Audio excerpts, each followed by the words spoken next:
So we will do one thing. We will do a skeletal for this particular topic. So if you see this biomechanical preparation, I want all of you, I'm sure I'm not going to give you notes of each topic. I'm going to give you a lot of clinical pictures and videos and some demonstrations maybe, but I'll give you a flow chart.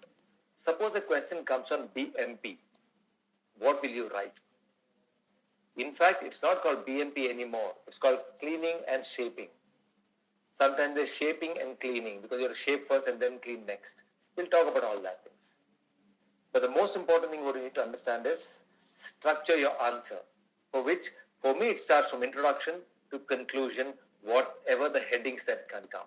So I was just sitting on this question and I said, let me write my way, So I'm not going to give you other ways because I'm sure all teachers from your respective colleges have given you good notes. You can also borrow notes from each other's colleges, follow them, read them, get it from any literature that you can get. But I want you all to understand how to write a paper. I would have written an introduction that is like you're introducing a subject. You need to always do that. You need to introduce everything first. And then you write why. Every study or every question will have aims and objectives. Aim is just one most of the time. Objectives are many. What is the reason behind the question being asked? What do I need to write about that question? And then you can go into the principles for this topic, of course. Then you can go to the terminologies. You can go into the motions of instrumentation. You can go into the working length determination. You could go into techniques and maybe conclude it. In some other classification and some other question you may have a classification to write, advantages, disadvantages to write, pros and cons to write, whatever it may be. So when you get a question like this is what I would construct. This is my constructing. Because for me, it's all about readership. I want to read it well. If I've seen that the student or the participant has written the flow chart so beautifully, has given me beautiful pictures, has labeled them well, has put a good sketch of the flow chart, I know he knows the answer well. Even though he has not got enough time, I will be for it. It's that way, I'm sure all the speakers, the examiners will think the same way. So please try and understand this point. Now, when it comes to introduction, what do you want to write about introduction? In introduction, of course, what is BMP? Why was it called BMP? First is what is called chemomechanical. There's a lot of chemicals involved and mechanical happened. Then it became biomechanical because biological aspect came into the mechanical aspect. Today they say let's not make it as only biomechanics. Let's call it as cleaning and shaping. Actually, truly speaking, shaping and cleaning, but if you don't shape, you cannot clean. So the whole concept has changed.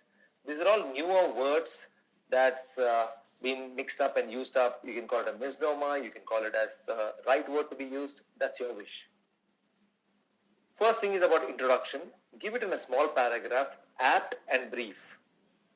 Don't make storytelling to the point that if you don't know an answer, it's a different thing. But if you know an answer, I want you to give the good story to the point. Second point will be objectives. When you talk objectives, you need to say why was it asked? What are the objectives of cleaning and shaping? Or shaping rather. There are two things. One is mechanical, one is biological. What are the mechanical objectives? That's what shape it demands. A smooth flowing curve, rounded angles, a flare on different levels, keeping the apical diameter as small as practical. You don't disturb it. Follow the inner and the outer, respecting diameters and the walls and the flow of the root. These are all the mechanical objectives. Herbert Schilter gave us, right? Now there are something called as biological objectives. Why do you have to enlarge the root canal? It is true that when you clean with, say, hypochlorite or with any other chemicals, it removes a lot of bacteria from the canal. But remember one thing, for your needle to go inside there, for you to irrigate that place, you have to shape, otherwise the needles don't go. The thinnest needle is about 30 gauge. And the 30 gauge needle has to go in to the deepest portion, that is the apical end. In the roots you have three ends, right? You have the coronal end, you have the middle, and you have the apical end. At the apical end, if the needle has to reach there, you have to prepare the end to a good diameter. So now you understand there are three things to remember in this root canal. One is called the length. That's called the working length. Will come later. You have no choice. You have to enlarge till where it is. You can't be short. You can't be beyond. Second is called a diameter. End of the root has got an exit. That's called the minor diameter for us. But now it's infected. So we need to enlarge it to a certain diameter. If you have read Grossman's principle, he said, let us enlarge the diameter to about 3 sizes. Now this was just a concept. It's not a must now. You may do it 3 times, you may do it 2 times, you may do it 5 times. You clinically decide that. But you need to understand what it means. So you're enlarging the diameter a few times more. Only because to get a biological concept, which means you want to bring the dentine, which is infected on the inner wall of the root canal, to an area where it's non-infected as much as possible. That's why you enlarge it, say the initial apical file to a master apical file. That's 3 sizes. Initial apical file is the first file that binds the root canal from the entry point till the very end,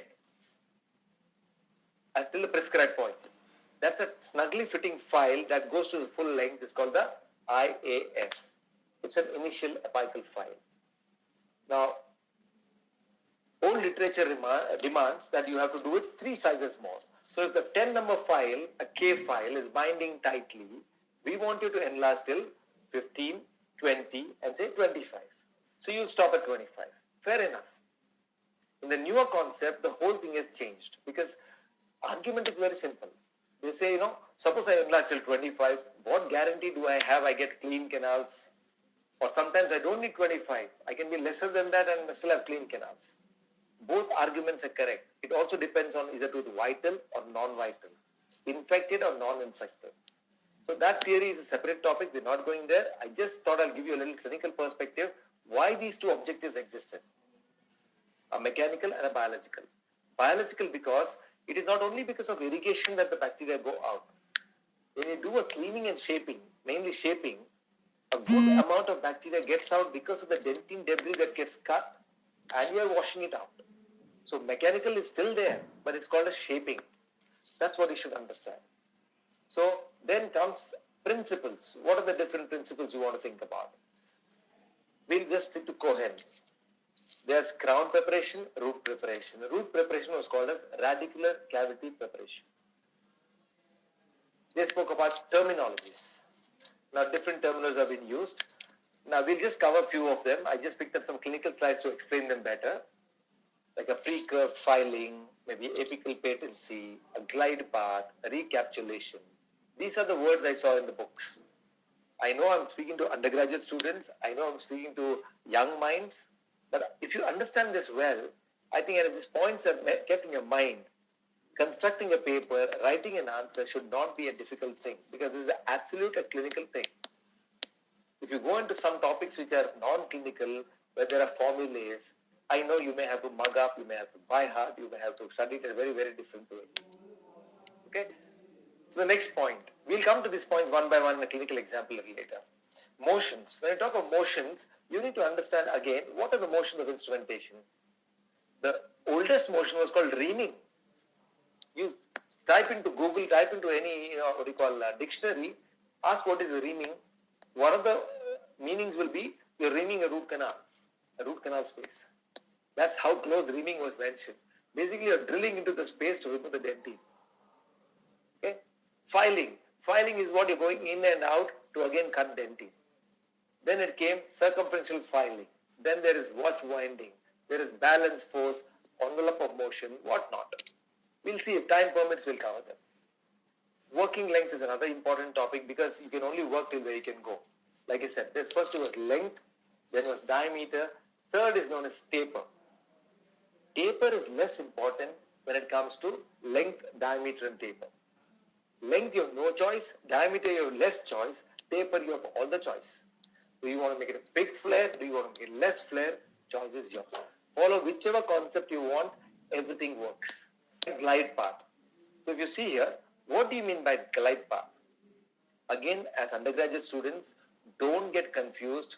Don't have to worry about all this much. But glide path was a concept. You know why it came? It came because X-rays are 2D. The radiograph that we take are 2D pictures.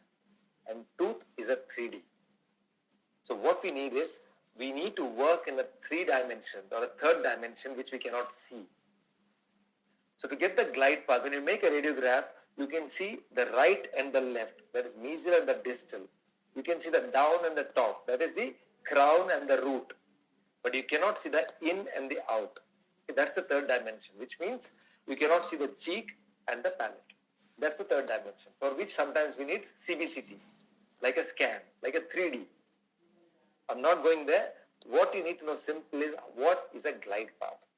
Glide path is nothing but you need a hand file which will travel from the entry point of the access cavity till the end of the root canal in a smooth fashion, repeatedly, passively, systematically, every time. And that's what is needed. And preferably a glide path file should be a stainless steel file, because I want a reproducible glide path. I want to register the impression of the canal.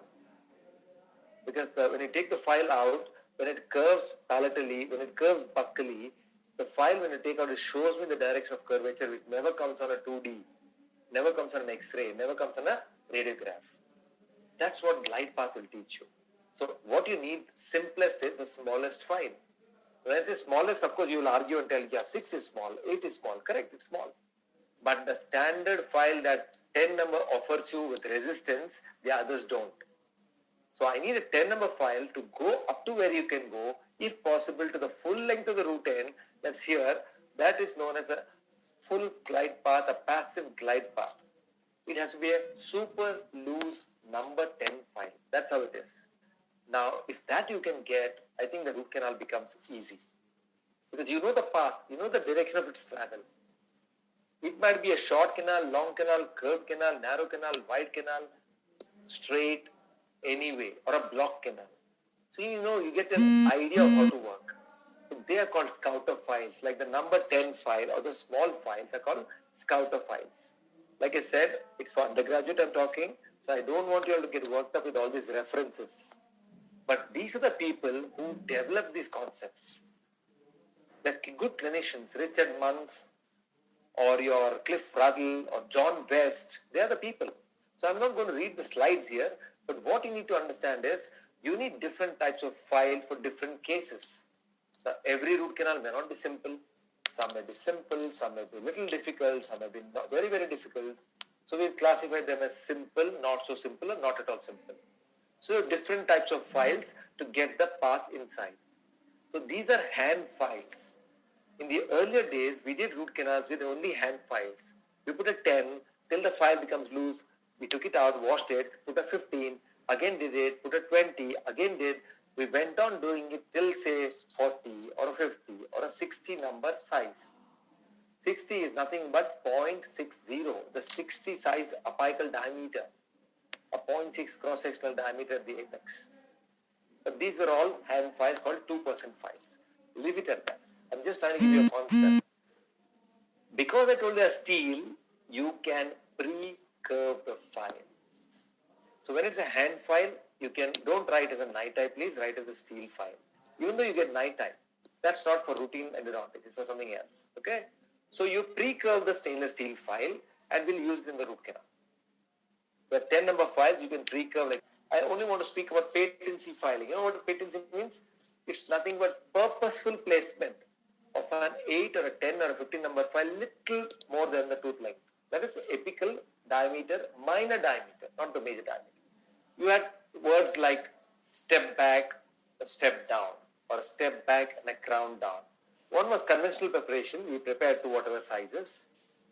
There are other preparations of reciprocations and crown down, and ultrasonics, I'm not going there. What we'll speak about is step back and step down. Step back is what? I've gone to the root end, say size 25, but 20 millimeters length. My working length is 20 millimeters, and I've enlarged till 25. For some reason, there are multiple curvatures, and it is a tight binding canal. I'm getting stuck somewhere in between, and I'm not going to go there equally every time, systematically, serially. For which what we'll do is, we will start removing the restrictive dentine above the apical end. So this was at 20 millimeter length, 20 size, or 25 I said, enlargement size. So I will take a 30 size file, reduce 1 millimeter. So 30 size file at 19. Clean the cavity again, recapitulate, patency filing, everything. Take the next file at 35 at 18 millimeters. Again clean it well with all those irrigants, hand files, smallest files, apical clearing files, patency files, recurve files, everything. So 20 becomes 19, 19 becomes 18 in length. But what happens, diameter was 25, becomes 30, becomes 35. When you go to 40, you make 17 millimeters. When you make 45, you make 16 millimeters. You make 50, you make 15 millimeters. That way you are stepping back, which means you're trying to remove all the resistance that you got in the root canal because of any reason to clear your pathway for a better cleaning, for a better obturation and a completion of a root canal. This was the earlier concept. We still follow it. Believe me, we follow it. About 10 or 20% of the times, you still need it. You have no choice. But today, what's very, very popular is what crown down technique is all about.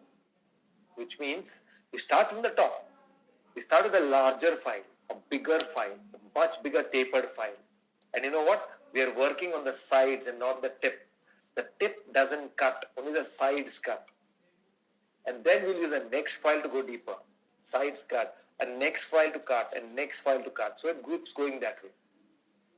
So what happens at the end of it is, you're only going to the root end with that one file or two files or three files maximum to prepare the root end. So that's a pure crown down technique. Just to revise all what I said, we divide the root into 3/3, the coronal third, the middle third, the apical third. I will use a larger tapered instrument. Just an example, okay? Say 8 taper or 10 taper or 12 taper. It doesn't go anywhere far. It is just on the top. But it opens. When it opens, I can see the next level. I'll take a smaller file than before. Say 6 to 8 tapered file. I'll open the middle.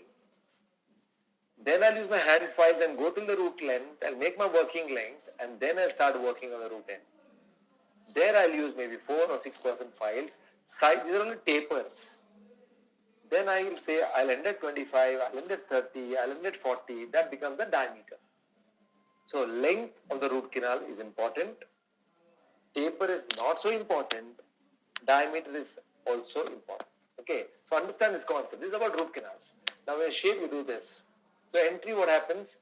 Coronal flare. Why do you need to flare? You don't need to all the time. If you have a large canal like a front tooth, an anterior, like a canine or a central incisor maxillary, you don't have to. A distal root of a molar, you don't have to. A palatal root of a maxillary molar, you don't have to. Where you need to is all these obstructive, restrictive dentine. Like you see here, this is the point. There are many a times on a mesiobuccal root, it becomes more difficult. That's when you will try and do this. You will use that files to brush it out and remove the restrictive dentine. That's called a pre-flare technique or coronal flare technique. By removing that restrictive dentine, your root canal becomes that much more straighter. So for which you have various rotary drills from different companies. Use whatever suits you, whenever suits you. But today you are writing a paper. To understand that much. So you need to understand one more thing. How far to go? You have to go till the minor apical diameter. That's the constriction that we have talked about. Because endodontics ends there. Beyond that is a periodontium. It's all about your cementum. It's all about periodontal ligament and the rest.